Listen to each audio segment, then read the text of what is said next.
Hey everybody, welcome to another episode of Unstoppable. I'm your host, Ralph Graves Jr. Today, my guest is Allie Roth. And Allie, welcome to the program. I'm just so delighted to be here. This is going to be a great chat. It is. Allie, tell the listeners and viewers, if you're watching, tell them what you do, who you are, what you represent, and where you are, and everything else. Tell them. Absolutely. So my name is Allie Roth, and I am the president and founder of With Love, Orgeon. And we serve local kids in foster care ages 0 to 6 with items that exude dignity. And we are all the way out in Portland, Oregon. If you've never been out here, it is gorgeous and slightly damp. Wow. Portland, Oregon, AC service, or you assist service kids, aid children 0 to 6 years old in foster care with, what did you say? Dignity. Yeah. So dignity is a cornerstone for what we do. So I love that. What we do is we give, when kids go into care, we give them the clothes, the car seats, the bottles, all those things, the tangible things that you need. Yeah. However, when kids go into foster care, it's no fault of their own. And they come with their trash bag or the clothes on their back. And so we really want not to just be stuff, because let's be honest, like these kids don't need stuff. They need things that exude dignity, things that really are going to recreate that story. So we serve families every 90 days. And so when kids are growing, seasons are changing. And then as we grew organically, this is like a grassroots organization, we realized, you know what sort of missing is like this community aspect. Like, this is so lonely. And so we started adding in like pumpkin patches and going to movie theaters and like a little bit of that like social component. And then we realized, wait a second, this is all good and all, but there's an education piece when it comes to kids in foster care and trauma. And so we also put on classes now. And With Love is for sure not the experts. So what we do is we get the experts to come alongside us. And so we'll do like textured hair classes, braiding classes, sensory classes, social emotional learning classes. And so while we humbly just started to be like, I think we need some shoes and a stroller, for the last 8.5 years, because of our community wrapping around us, we've just organically grown to try to serve families better and in a more complete way. We're going to dive into this foster care piece because I have a lot of questions about foster care. It's always intrigued me. But I want to hear yours. How did you get into this? I mean, I thank God for what you do. You are truly unstoppable. You and your family, you found a place where you could serve, and you're serving at a very high level. Allie, how'd you get into it? How'd you start the business? Yeah, I fell into it, to be honest with you. One of the things with running a nonprofit and starting a nonprofit, I really want to urge anybody who's thinking, oh, I want to do this, to not. The first thing you need to do is look at your landscape. I was an elementary school teacher and had kids in my classroom that were in foster care. Yeah. And after my son was born and he has some medical issues that I was staying home for, I realized, oh my gosh, I'm leaving these kids. And so every Wednesday I would show up at the school with a baby in tow, and I would tutor these kids after school for free because I ran my own tutor business on the side. Yeah. And I started to get to know the siblings, and I was like, wait.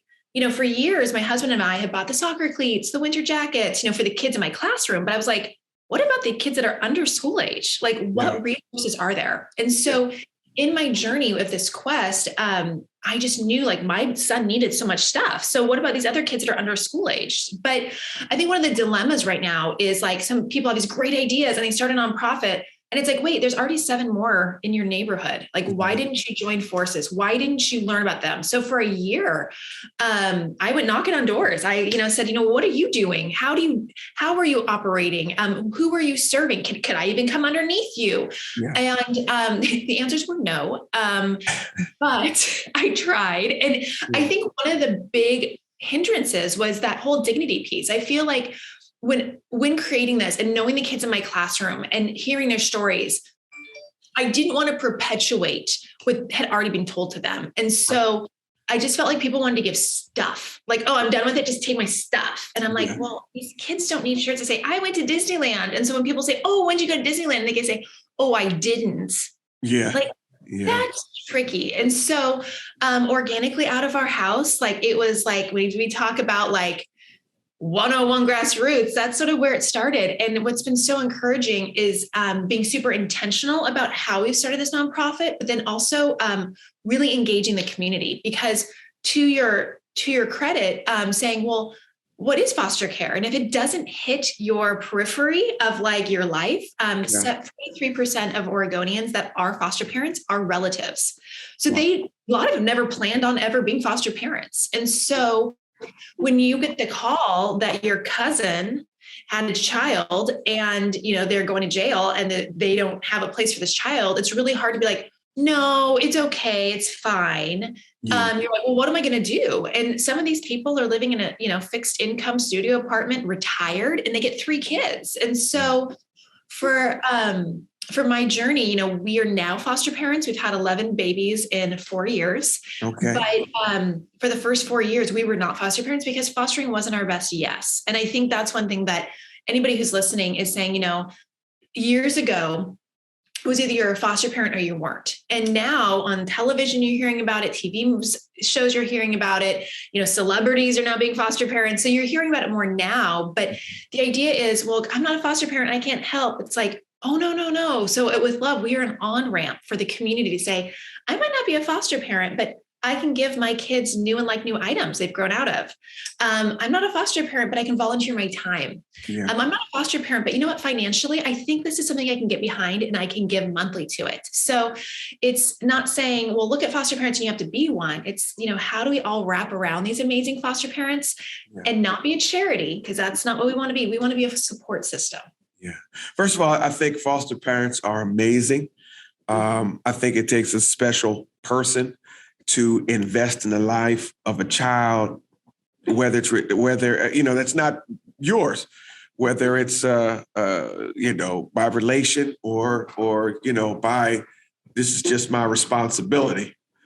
It takes a lot, and I think that's major for folks who do that. I'm not sure that's in the realm of what I could do. Raised 3 kids. Our kids are adults. Now we got grandkids. They get on my nerves. And so I don't volunteer for somebody else. And they're mine. And they're mine. They're mine. And the thing too that comes with that, so I have 2 biological kids, is I'm a planner. I'm a type A personality. I was a teacher back in the day. So when you have your kids, you're like, oh, this is our rhythm and this is how we do things. Can I just tell you, our first placement knocked me sideways. And I thought I knew, like my husband and I were the cute couple in the back being like, oh, we want to do this. We want to help our community. Like we went to all the classes and did the things. And I got to tell you, like, as my eyes were as open as they could be at that moment. Right. And then I became a foster parent. And then I was like, oh my gosh, what I didn't know. And so I think that's actually really helped with Love because, I just didn't know what I didn't know. And the thing that I think that is a big thing I hear all the time, and I have babies with me all the time. So it's really funny in COVID right now, everyone thought I was pregnant and didn't know because I haven't seen me because I'm walking. You show up with babies. Right. It's like, it's this awkward, like, congratulations. And it's like, oh, not mine. But the statement is, I could never do that because I would fall in love with them and I'd be too attached and I could never give them back. And it's a very true statement. So let's just start there. Like, I get it. Like I fall head over heels in love with my little ones. But I think it's an I statement. I could never do this. I could never get them back. And to frame that to be like, my kids that I get are babies that are drug affected infants in the hospital. Yeah. And when I get a call, that means they have no family that stepped up. They have no friends that they could certify. They have this little baby in a hospital, has no one. And so when I get that call, instead of being, oh, I just can't give them back. Oh, I'm just gonna fall too much in love. It's like, there is a little one that has no resources, that has no one out there to say yes. Yeah. And so it's reframing that and saying this little one, whatever their journey is going to be, doesn't have the resources. So like, I've got a community. We have people we can talk to. When the little ones leave our house, it breaks our heart every time. My children, oh my gosh, it breaks their heart. Yeah.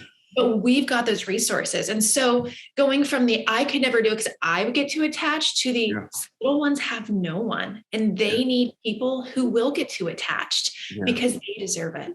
Well, I thank God for you. I mean, that's the ultimate act of service, is doing something beyond yourself for someone who cannot return the favor, who can't give you anything back. And I just think what you're doing amazing. Now, you talked about infants to 6 years old, and I'm glad that, you know, somebody has to work with each level. But you've been in foster in that foster care arena. My heart always goes out to the older kids too. Yeah. Like I'm a football coach or ex-football coach, you know, and it hurts. I'm like, so what happens after 18? You know, they're like, Coach, I ain't got nobody. You know, that's what happens after 18. I don't have anybody. You know, I wish I could shed more light on the need for foster parenting or mentors, big brothers, big sisters, mentoring, foster care. Like you said, there's other ways than just, okay, I may not have the space to open up my home, but where can I send my resources? Well, the thing that kills me is, you know, I can only reflect on my personal experience of, you know, you go to college and I've had all this stuff, like, you know, the dorms all set up and I have, you know, the computer and I have all the things. But then I get to go home on Christmas and I go home for Thanksgiving and I have, you know, places to go in the summer, and these kids don't. No, they don't.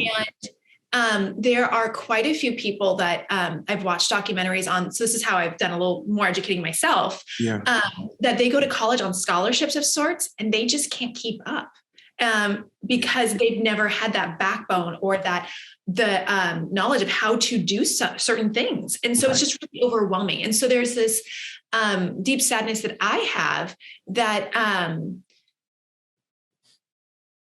you know, these kids that you're like, oh, you've made it, you've gone to college, but even that is more of a struggle than people know. And it's like when you don't know where to go for Thanksgiving and you have nowhere to go for Christmas. And it's one of those situations that it's a very deep need. And I think that they really, you know, there's statistically, if you have that one caring adult, that can make that huge, huge difference. And so I feel like one thing that With Love has done really well, and we didn't do this right away. So let's say it's, you know, it's an evolution, right? And a learning is that in the nonprofit space, there's a lot of sort of like the theory of like, I'm going to lick the donut and it's all mine and no one else can have it. You know, when it comes to fundraising, when it comes to people, and it's like not the whole, like the tide, you know, brings all the, the high tide brings all the ships up and we all go together. It's like, mine.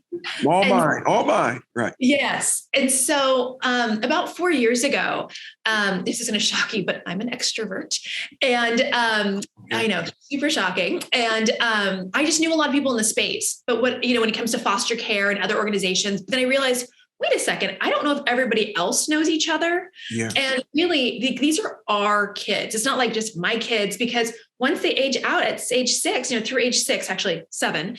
Okay.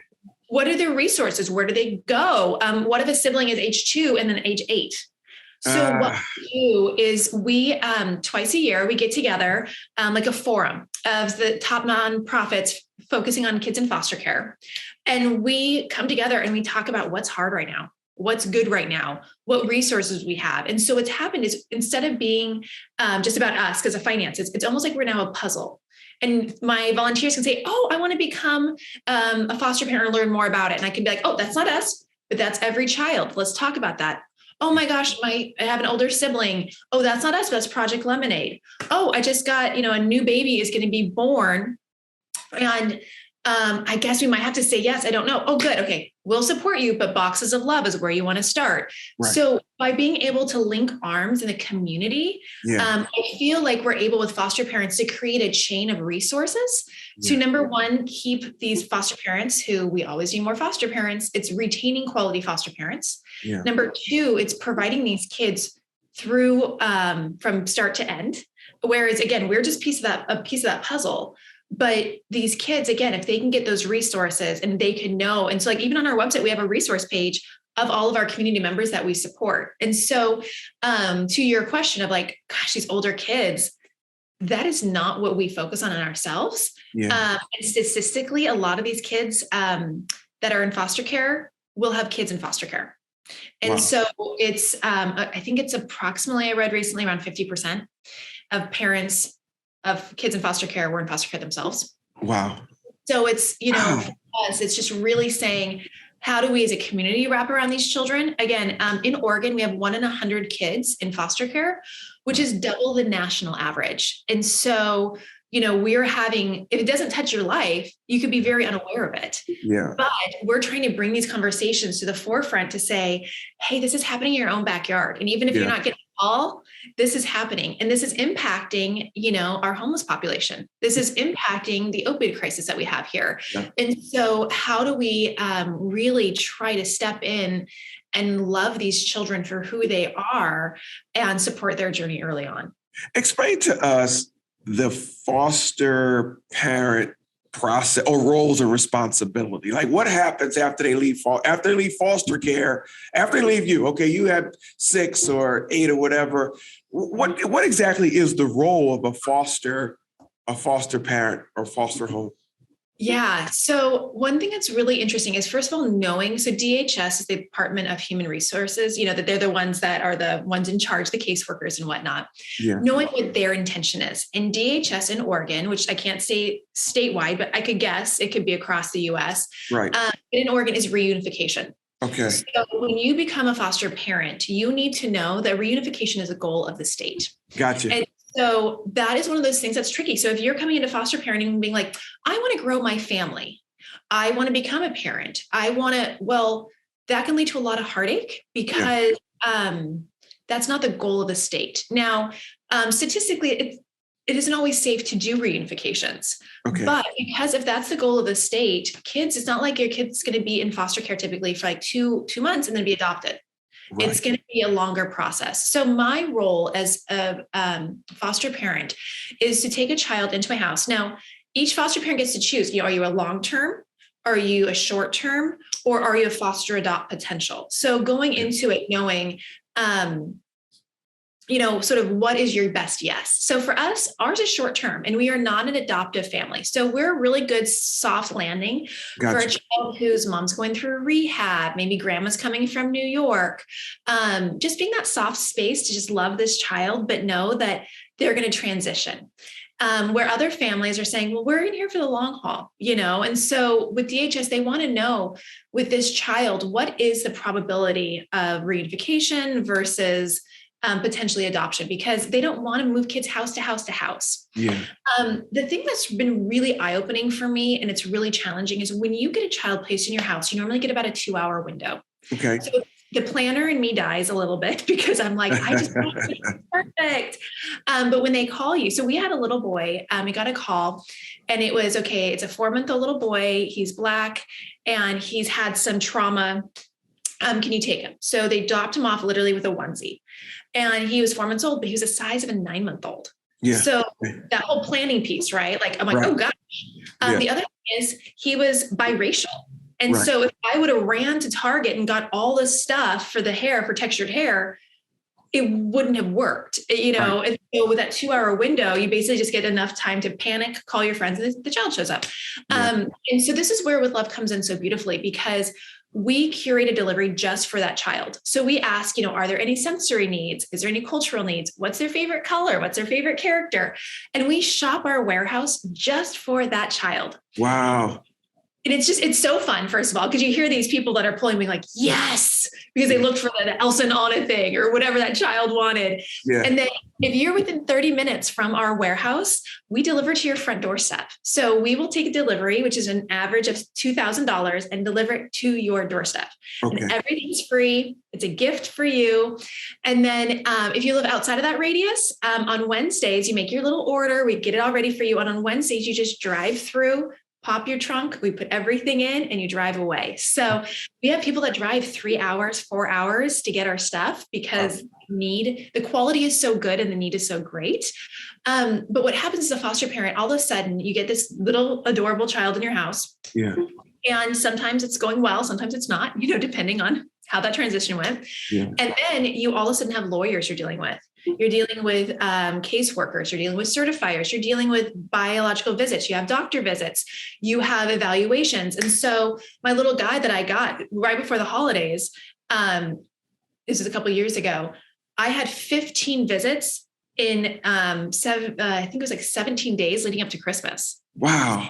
Like I have my biological kids that they have all their schedules. My husband and I work. Yeah. And now I have all these visits that all of a sudden I have to manage. And it's expected on me as the foster parent to make sure this happens. And so I think it's not only taking in a child that's had trauma, it's also your calendar just goes out the door because you're just managing all these things. And some people are really happy with you, like, yay, like you showed up for your doctor's appointment. We're so glad to meet you. And then sometimes foster parents meet adversity, Right. Yeah, sure. Like parents not happy. Like one parent of mine kept throwing all my stuff in the garbage because they didn't like the formula that I had and the bottles I had. But the thing is they didn't give me anything. Right. And so when you don't have that, yeah. So it's, I think being a foster parent, there has to be a lot of tenderness in that in terms of trying to realize it's not about you, when you have that adversity, but then also for us, we always try to root for that foster parent or the bio parent. So, we keep journals, we send pictures all the time for visits because we are rooting for them. And if this is not going to be a safe situation, and that happens often, that it isn't a safe situation, it's going to be a quick turnaround. We want them to know that we are for them and we are for their child because we don't want to be that scary people taking your children because there is that mentality a little bit. Yeah. Yeah. I'm telling you, what you do is amazing. You are truly unstoppable. You guys, what you're doing is amazing. How can my audience find your organization and support it? Where are you? What's the website? Come on, give it to us. I love it. And we are very excited to embrace and bring everybody in. So first of all, our website is withloveoregon.org. So you can go check us out, see how we are. Now we have a newsletter that we send out quarterly that is helpful, but what we really are good at is social media. So find us at With Love Orgeon on Instagram or With Love Orgeon on Facebook. And almost I would say 5 times a week, we are updating, telling stories. We're talking about what we're doing because, nonprofits, a lot of times you hear this, well, give us money and that's it. But for us, we're like, oh my gosh, we want to show you the impact you're making. We want to talk about our newest initiatives. We want to invite you in, like come volunteer. I mean, it's hard from New Jersey to come volunteer in Oregon. We want you to say like, oh my gosh, we know that we can turn $1 into $2.21. We know this with how we operate.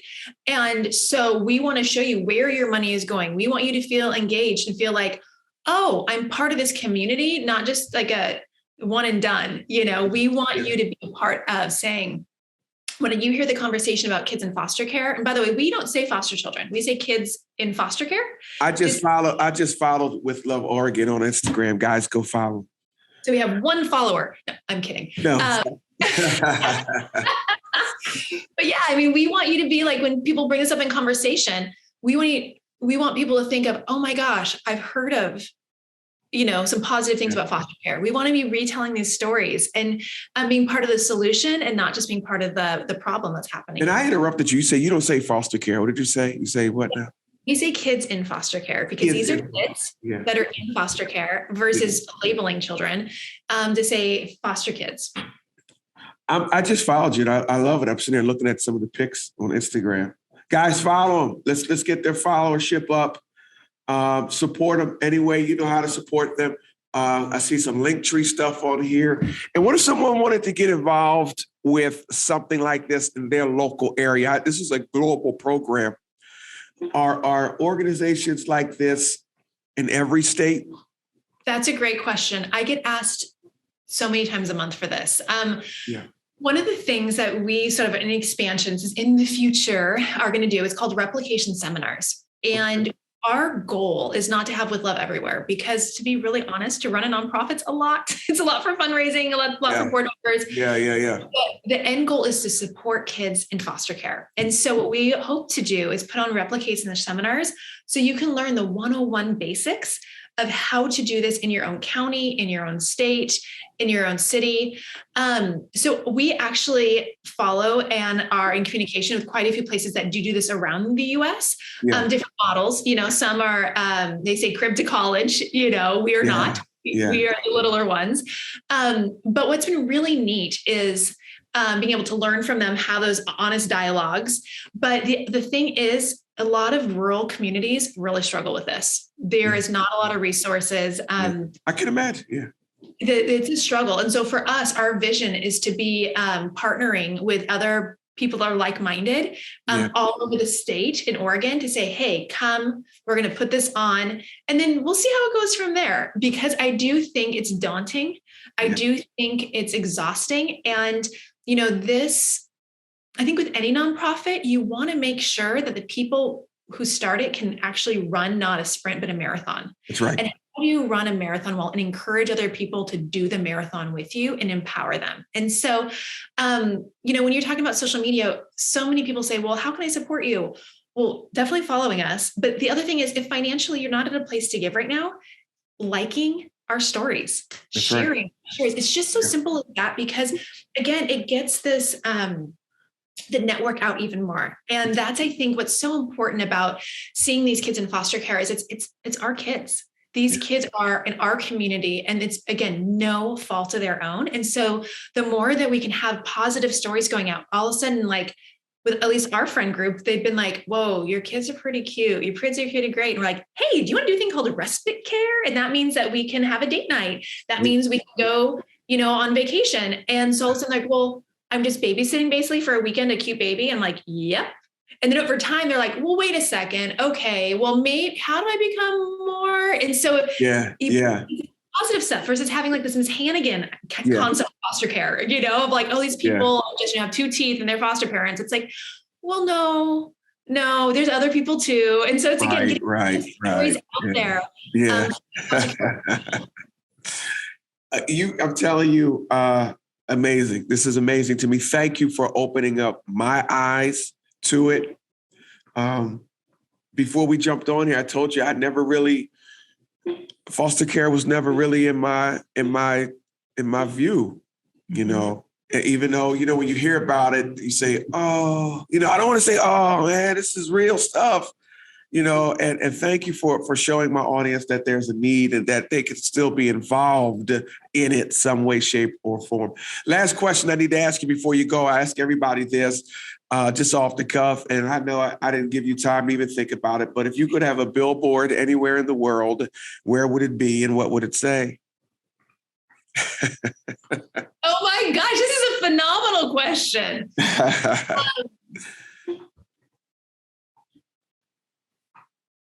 Okay, so I don't know where I'd have it, so I need to think about that for a second. But I would say, find your passion and get plugged in. Find your passion, get plugged in. Where would it be? Yeah.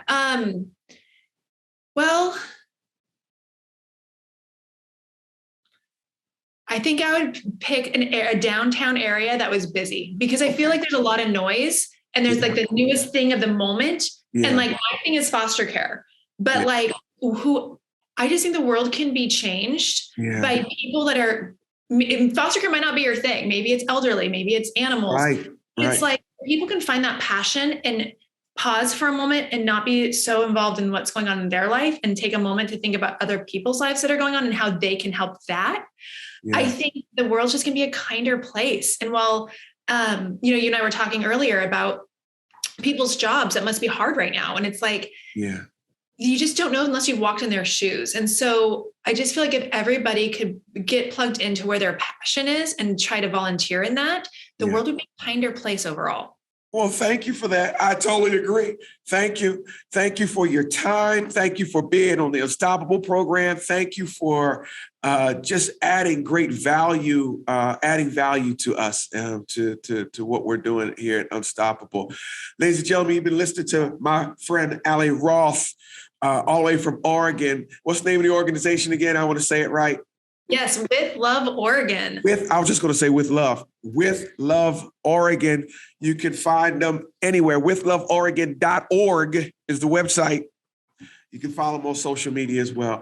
Allie, thank you for being part of the program. And guys, remember, let's be unstoppable together. See you.